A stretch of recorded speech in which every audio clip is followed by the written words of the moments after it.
Hey everyone, my name is Ben Barrows, also known as Random Crayon, and I am here today to review the 162 Bounty Builder on PokerStars that I shippity-dipped this past August. To start things off, we have Ace-8 suited, under the gun +1. We open to 100, which is 2.5 times the big blind. The BB defends, and we get a 10-9-8 all diamond board. We check back our bottom pair because we don't see a lot of value in betting it, and we just decide to fold to the turn lead on this offsuit 4 because the big blind could easily have a better hand, and even if our 8 is good, there's going to be so many bad rivers and we'll have to fold on a lot of them. So we just move on to the next one, and we get Queen Jack suited, come in for the same raise, get flatted by under the gun +1 and the cutoff, get a 10-5-7-2 diamond 1 spade board, so we have 2 overs and a backdoor flush draw. Not going to be good enough to c-bet here since it's doubtful that both players fold often enough. And now we have Jack-8 off in the BB, facing a raise from UTG +1, and we get flats from the hijack, cutoff, and button. We call as well, getting great odds, and completely whiff the flop. So we just check fold, and now we have King-9 off on the button. Folds to us, so it's an easy open. BB defends, get a 10-4 deuce rainbow board. It's a great one to see that, so we do, and take it down.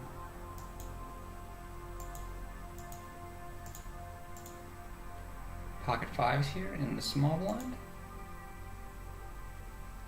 facing a 3x from under the gun.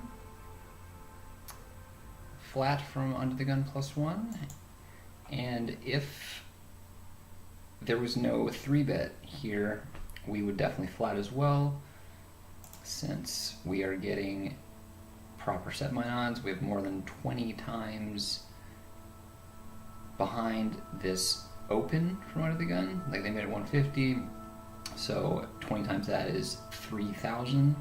So if we had at least that in our stack, it would be acceptable to flat. But since we have a 3-bet here, it's an easy fold now. And we just move on to the next one. Now we have pocket 10s here on the hijack, facing an open limp from under the gun +1. We 4x ISO, button flats. Original limper calls as well. We get a 9-6-4 rainbow board, and we decide to just bet a bit more than a half pot because our hand is somewhat vulnerable. We don't want to see an overcard, and we just take it down.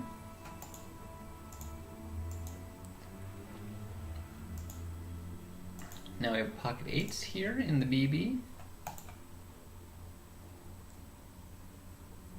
facing an under the gun open. And a hijack call, cutoff calls, as does the button. We come along as well for set mining purposes, and we get a 10-10-9 rainbow board, no set, so it's an easy fold to this bet.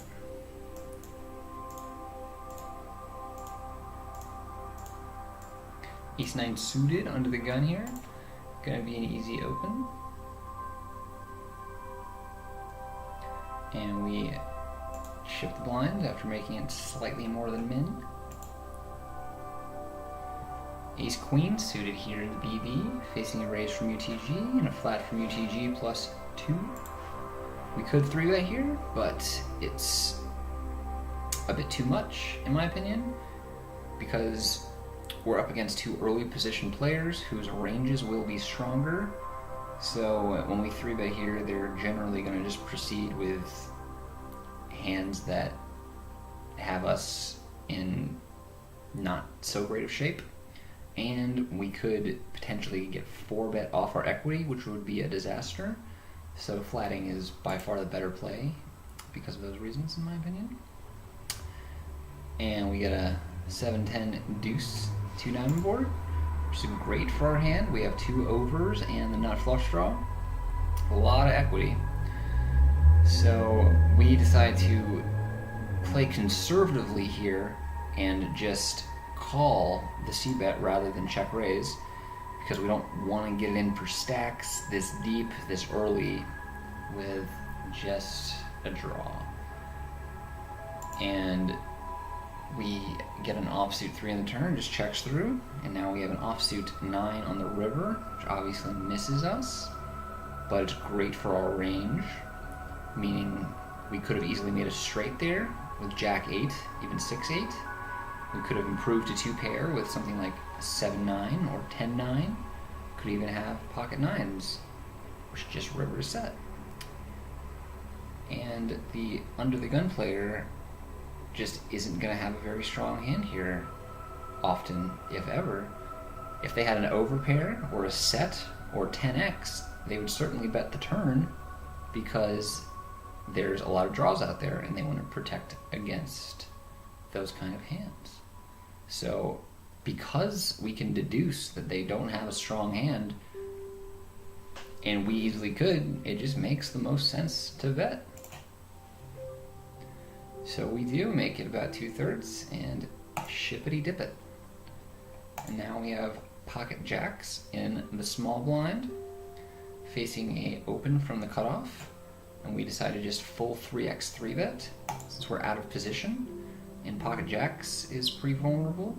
Well, a lot of times there's going to be like a king, a queen, or an ace on the flop, so we want to charge the opener to see a board in the first place. And we basically, just get it through. And yeah, I think this is like the minimum we should make it here. Make it like 575, make it like 600. But I think you gotta make it at least 3x. And we just move on to the next one. And we have pocket kings on the button, facing a hijack open and cutoff call. And we just 3-bet to a little more than 3x, which is probably going to be the best size since we want to give the players already in the pot room to 4-bet over us or call with a worse hand, and they both decide to call. Now we get a 4-8-8 rainbow board. Just checks to us. We toss out a c-bet, a little between third and half pot, and we just take it down. Could check back there because there's not many turn cards that are bad for our hand, but I think that c-betting is fine as well for balance's sake, because we're gonna bet with our hands that miss there, so we might as well bet when we have it as well. Now we have queen jack under the gun +1, and we open and get a flat from the cutoff and the BB. We get a king deuce 8 rainbow board and just c-bet because we have a lot of strong kings in our range, and we take it down. Now king jack, and it would be open, but someone else opens in front of us, so it's just a fold. Now we have king queen suited, under the gun +1, easy open. Get a call from the hijack, another call from the button. Got a 9-6-4-2 club board. We just decided to check folds, so we don't have a backdoor flush draw. We'd be pretty committed to call the button's ship there. We don't want to have to get it in, just king high. Now we have king queen suited on the hijack, easy open. And we ship the Blazies. Pocket eights in the small Blazy, facing a raise from under the gun. We call. BB calls as well. We get a 4-8 Jack, 2 spade board. We have middle sizzle. We get a Queen of Spades on the turn and just bet about 60% pot and take it down. I think, however, we could go bigger here. We could make it about 80% because it's such a wet board. There's so many bad river cards. Any 9, 10, spade, king, even an ace, which completes the straight with king 10. So since there's so many bad river cards, we want to bet strong here to charge the other players to come along. But thankfully they don't have much this time and we just get it through.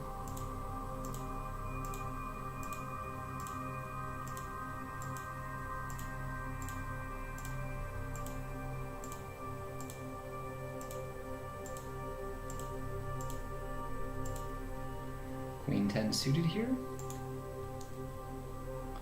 Under the gun +2.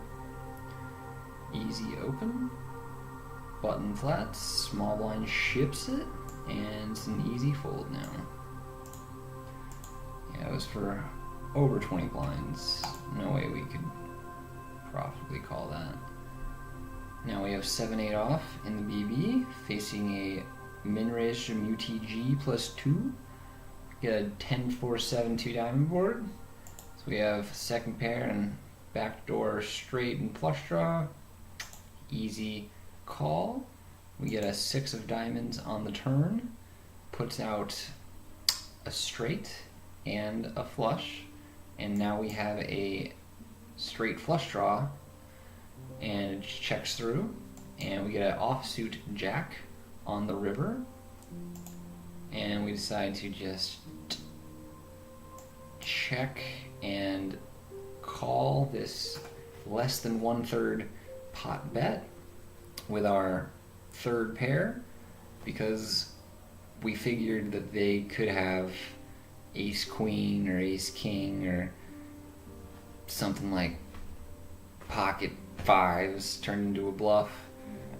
Excuse me.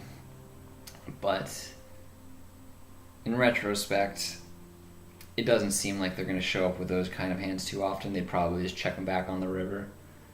But if we can ever include anything like that in their range, then it makes it an okay call. But it's just dependent on whether they could be betting something like that.